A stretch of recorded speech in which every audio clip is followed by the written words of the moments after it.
Is it true that just USA have 110, not 220 or 240? So I'm going to tell you a little bit, but you have both here. So even if you think, well, that is amazing, how come? I mean, if you come from Europe, and if you're thinking, well, what kind of electricity do they have? Well, here we have 110 and 220. So it depends.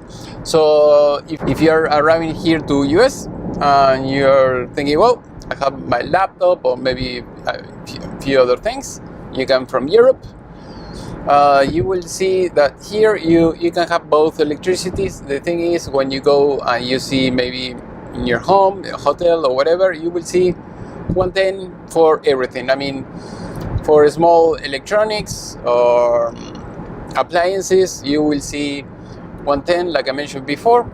On I'll give you an example: blender, mixer, a vacuum cleaner, the light bulbs, everything 110.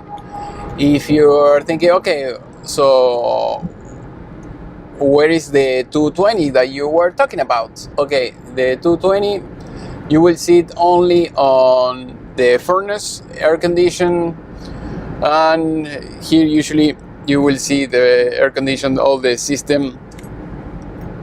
Some places is all electric, and other places it's going to be for the heater, it will be only gas, and for the air condition, one electric. And another thing, for instance, the dryer, you will see that is 220, and another product like the oven is usually 220 as well. So everything that use a lot of power, I mean a lot of electricity, you will see that is 240. For the small things, 110 everything else.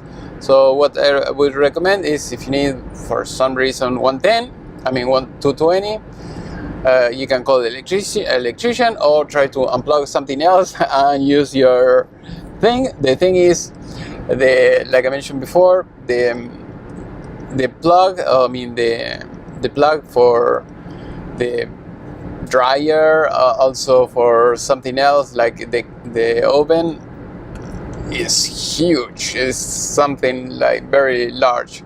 So usually you will be better off hiring an electrician and say, hey, please can you put some kind of outlet to connect this.